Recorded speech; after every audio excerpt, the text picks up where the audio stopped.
Belize's forests are some of the most important forests in the world. They provide a home for many plants and animals and produce clean air for us to breathe.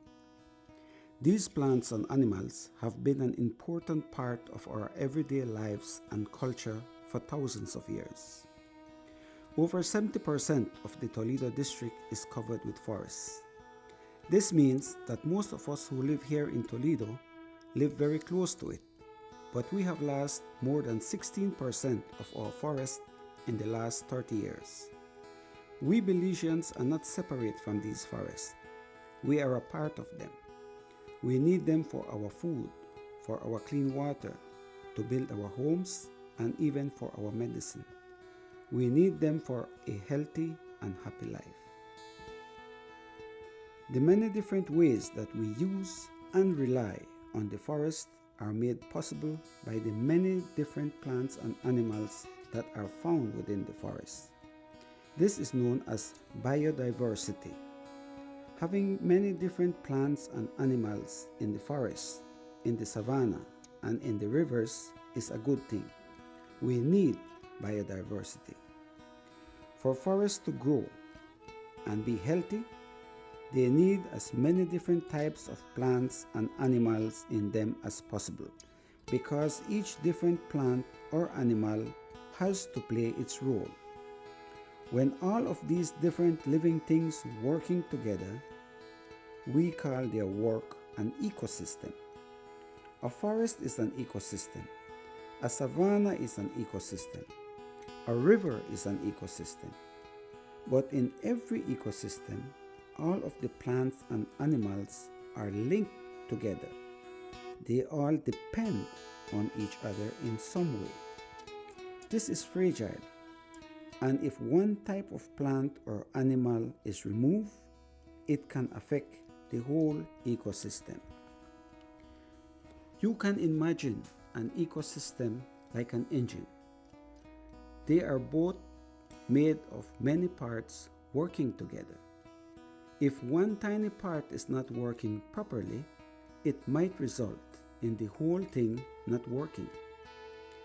Think about how many different plants and animals that you have seen in the forest near your home, and then imagine how complicated all of those links are. To make it easier to understand, we will just look at a very small part of our local forest ecosystem.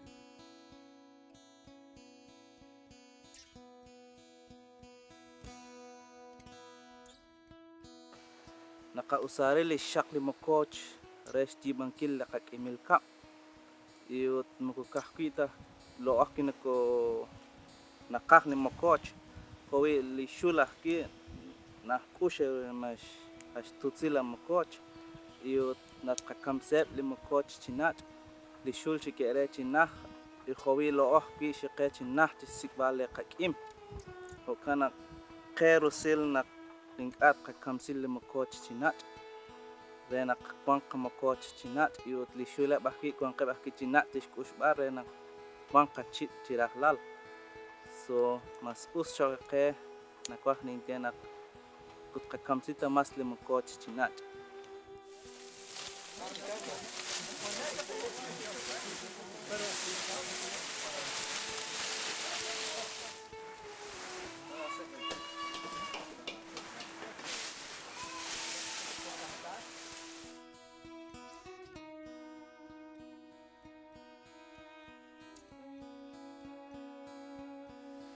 Well, for us, when we cut leaves, we leave like 4 or 5 leaves on the tree. So that will be used for another 2 or 3 years. But if we cut it like every year, then there is not enough leaf for one tree. Maybe you could only get like 2 or 3 leaves on every tree, while you have to leave the rest. Right. Yeah, right. but if you cut everything, then I think it would take like maybe 3 years to get like 5 or 6 leaves. Again. Yeah, right. again. So that's the reason why they doesn't cut everything.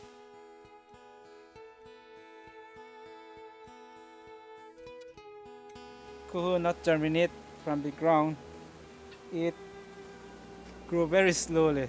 So I think it will take like maybe 15 years, I should say, or 10 years maybe, because they grow very slowly. And when it reach the height like this, that's still not enough to bear fruit as it.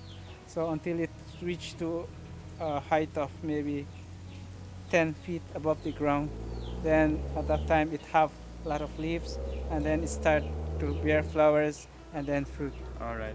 Yeah. As we explained earlier, humans are a part of the forest ecosystem because we use many of the different plants and animals in the forest.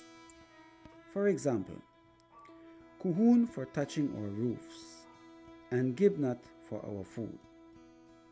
But we have to be careful that we do not break the links in the ecosystem. If we take too many of the Cohune trees or too many of the Gibnut out of the forest, what do you think would happen to these links in the ecosystem? The answer is that the links will be broken. Breaking the link between the Cohune and the Gibnut will affect many other plants and animals.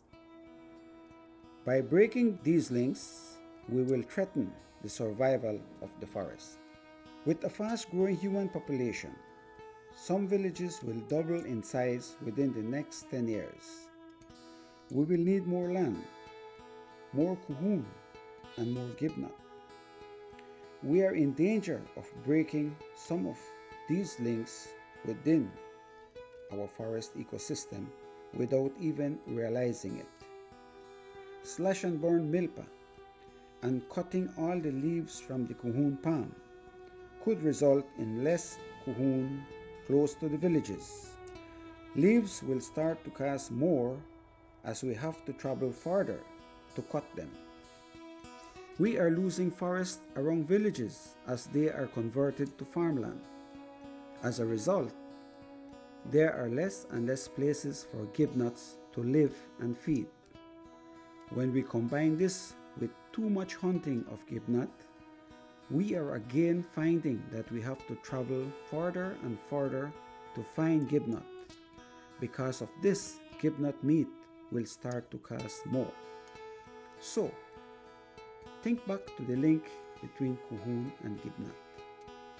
What will happen if either of these is removed?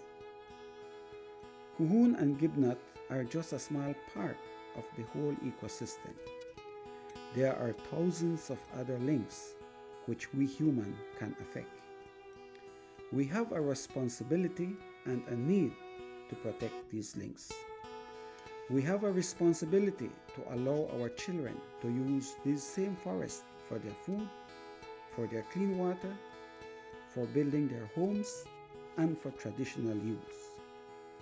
We live close to the forest and we rely on it every day, even if we do not actually use it every day. If the forest does not survive, this will eventually threaten our own survival and that of our children. It is up to us to protect our forest.